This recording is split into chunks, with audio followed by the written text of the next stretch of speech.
Hello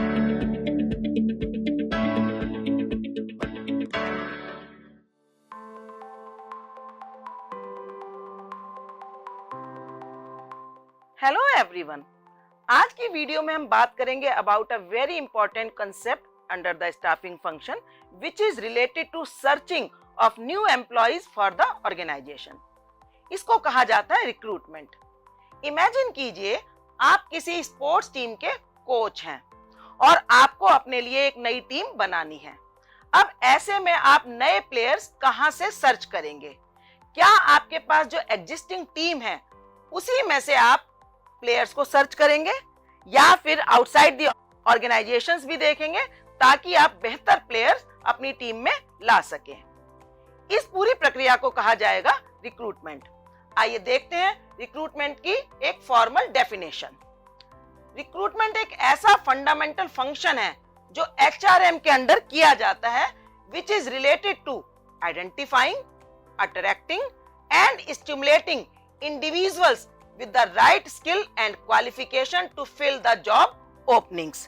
कि किसी भी ऑर्गेनाइजेशन में जो नई जॉब ओपनिंग्स हुई हैं या पोजीशन वेकेंट हुई हैं, उन पोजीशंस को भरने के लिए हम जब नए कैंडिडेट्स को आइडेंटिफाई करते हैं, उनको अपनी ऑर्गेनाइजेशन की तरफ अट्रैक्ट करते हैं और उनको मोटिवेट करते हैं कि वो हमारी जॉब पोजीशंस के लिए अप्लाई करे, उसी पूरी प्रोसेस को रिक्रूटमेंट कहा जाता है।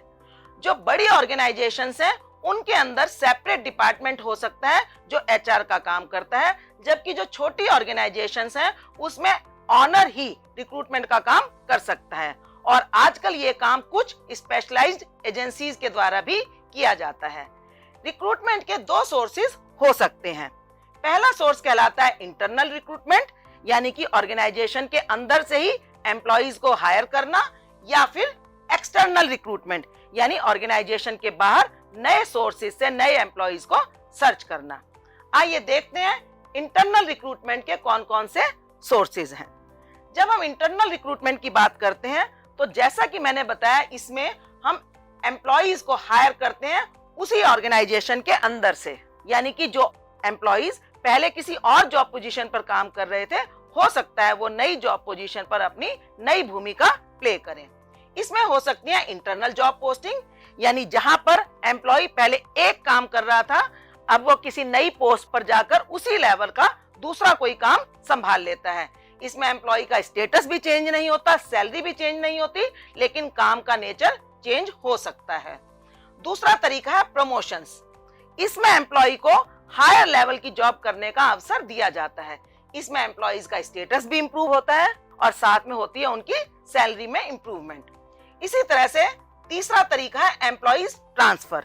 इसमें एम्प्लॉइज को सेम जॉब पर एक जगह से दूसरी जगह ट्रांसफर कर दिया जाता है, यानी यहाँ पर एम्प्लॉइज की केवल वर्क करने की जगह चेंज होती है, ना ही उसकी जॉब चेंज होती है, ना ही स्टेटस, ना ही सैलरी। और इसी तरह से चौथा तरीका है कन्वर्टिंग टेम्परेरी स्टाफ, कि अगर ऑर्गेनाइजेशन में कुछ स्टाफ टेम्परेरी बेसिस पर या कॉन्ट्रेक्चुअल बेसिस पर काम कर रहा है तो उसको हम परमानेंट स्टाफ के रूप में कन्वर्ट कर सकते हैं। आइए देखते हैं इंटरनल रिक्रूटमेंट के क्या क्या मेरिट्स हैं। जब हम इंटरनल रिक्रूटमेंट की बात करते हैं तो इसमें सबसे बड़ा बेनिफिट है कि हमें किसी एजेंसी को हायर नहीं करना पड़ता। इस वजह से कॉस्ट भी बहुत कम होती है। साथ ही यहाँ पर जो प्रोसेस है वो फास्ट हो जाती है, क्योंकि एम्प्लॉइज को या कैंडिडेट्स को एप्लीकेशन के लिए कोई टाइम की जरूरत नहीं पड़ती। साथ ही यहाँ पर लॉयल और एक एक्सपीरियंस वर्कफोर्स हमारे लिए तैयार हो जाती है और एम्प्लॉइज हमारे यहाँ काम करने के लिए बेटर फिट होते हैं। लेकिन इसके साथ साथ कुछ इसके डीमेरिट्स भी हैं, क्योंकि यहाँ पर एम्प्लॉइज को इंटरनली ही एक पोजीशन से दूसरी पोजीशन पर भेजा जा रहा है, तो यहाँ पर हमारे पास फ्रेश आइडियाज और नई स्किल आने के चांसेस बहुत कम होते हैं, जिससे कि हमारे बीच कॉन्फ्लिक्ट भी अराइज हो सकते हैं, क्योंकि एम्प्लॉइज में आपस में कंपटीशन आ जाता है, नए इनोवेटिव आइडियाज भी नहीं मिल पाते, और साथ ही ये ऐसा सोर्स नहीं है जिससे कि जॉब्स को परमानेंटली फिल किया जा सके। जब आप एक जॉब से या एक पोस्ट से दूसरी पोस्ट पर एम्प्लॉय को ट्रांसफर करते हैं तो किसी न किसी एक जॉब पोजीशन पर वैकेंसी अराइज हो ही जाती है। तो इसका सॉल्यूशन है एक्सटर्नल सोर्सेज ऑफ रिक्रूटमेंट। जब हम एक्सटर्नल सोर्सेज ऑफ रिक्रूटमेंट की बात करते हैं तो बात करते हैं आउटसाइड वर्ल्ड की। आप आउटसाइड वर्ल्ड से सुटेबल कैंडिडेट्स को चूज करते हो। इसके लिए हम लेते हैं सबसे पहला सोर्स एज डायरेक्ट रिक्रूटमेंट। ये एक ऐसा सोर्स है जहां पर हम अनस्किल्ड लेबर को सर्च करने के लिए अपने फैक्ट्री गेट पर या ऑफिस के नोटिस बोर्ड पर रिक्वायरमेंट लिख देते हैं और उस पर जो भी सुटेबल कैंडिडेट्स होते हैं वो उसके अकॉर्डिंगली जॉब के लिए अप्लाई कर सकते हैं। दूसरा तरीका है कैजुअल कॉलर्स। कैजुअल कॉलर्स के केस में कंपनी के पास कई बार कुछ एप्लीकेशंस एडवांस में आई होती हैं और जब भी कंपनी को जरूरत होती है तो वो अपने उस वेटिंग लिस्ट या डेटाबेस में से जो भी सुटेबल कैंडिडेट्स हैं उनको कांटेक्ट करके जॉब पोजीशन के लिए अप्लाई करवा सकती है। तीसरा तरीका है placement agencies and management consultants. आजकल बहुत सी ऑर्गेनाइजेशन केवल रिक्रूटमेंट के काम करने के लिए स्पेशलिस्ट होती हैं। हम उनसे भी कांटेक्ट करके अपने लिए suitable number of candidates search कर सकते हैं। फोर्थ तरीका है कैंपस रिक्रूटमेंट और जॉब फेयर। अब इस तरीके में आजकल बहुत सी कंपनीज डिफरेंट कॉलेजेस या इंस्टीट्यूट्स में जाती हैं और वहां से फ्रेश कैंडिडेट्स सर्च कर सकती हैं। इसके अलावा एम्प्लॉइज रेफरल प्रोग्राम्स भी चलाए जाते हैं जिसमें कंपनी के जो एग्जिस्टिंग एम्प्लॉइज हैं वो अपने किसी फ्रेंड या रिलेटिव को कंपनी को रेफर करते हैं और इससे हमें मिल पाते हैं लॉयल एम्प्लॉइज। इसके अलावा लेबर कॉन्ट्रैक्टर्स भी एक तरीका है जिसमें हम अनस्किल्ड लेबर को हायर करने के लिए किसी लेबर कॉन्ट्रैक्टर से भी कांटेक्ट करके सुटेबल कैंडिडेट्स हायर कर सकते हैं। इसके अलावा एडवर्टाइजमेंट एक तरीका है जिससे कि हम सुटेबल कैंडिडेट्स को सर्च करने के लिए किसी न्यूज़पेपर में एडवर्टाइजमेंट देकर या फिर वेबसाइट पर एडवर्टाइजमेंट के थ्रू कैंडिडेट्स को अट्रैक्ट कर सकते हैं। सोशल मीडिया साइट्स भी आजकल यूज की जाती हैं। स्पेशल कुछ साइट्स हैं जहां पर डिफरेंट प्रोफेशनल्स अपने आप को रजिस्टर करते हैं और कंपनीज उन साइट्स पर जाकर भी कैंडिडेट्स सर्च कर सकती है। इसके अलावा वेब पब्लिशिंग यानी कि कंपनी अपनी वेबसाइट्स पर अपने करियर ऑप्शन में रिक्वायरमेंट पुट कर सकती है जहां से जो भी कैंडिडेट है वो देखकर अप्लाई कंपनी के लिए कर सकता है। आइए देखते हैं एक्सटर्नल सोर्स ऑफ रिक्रूटमेंट के क्या क्या फायदे हैं।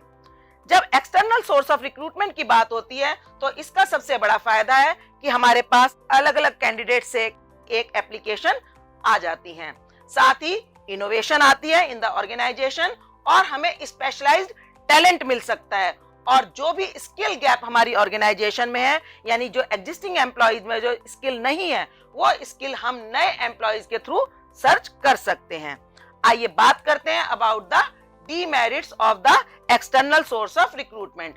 ये एक कॉस्टली प्रोसेस है क्योंकि इसमें एडवर्टाइजमेंट करने में या किसी को कमीशन देने में खर्चा होता है। साथ ही एक टाइम कंज्यूमिंग है क्योंकि हमें वेट करना पड़ता है for the candidates to apply for the job. यहाँ पर कल्चरल मिसमैच का भी रिस्क रहता है क्योंकि एम्प्लॉइज अलग अलग बैकग्राउंड से आते हैं तो उनको अपनी ऑर्गेनाइजेशन के अकॉर्डिंगली चेंज करने में टाइम लगता है। साथ ही जो एग्जिस्टिंग स्टाफ है वो यहाँ पर ओवरलुक फील कर सकता है because they also want to go to the higher post. जब हायर पोस्ट की बात आती है तब यहाँ पर जो एग्जिस्टिंग एम्प्लॉइज है वो डीमोटिवेटेड फील कर सकते हैं।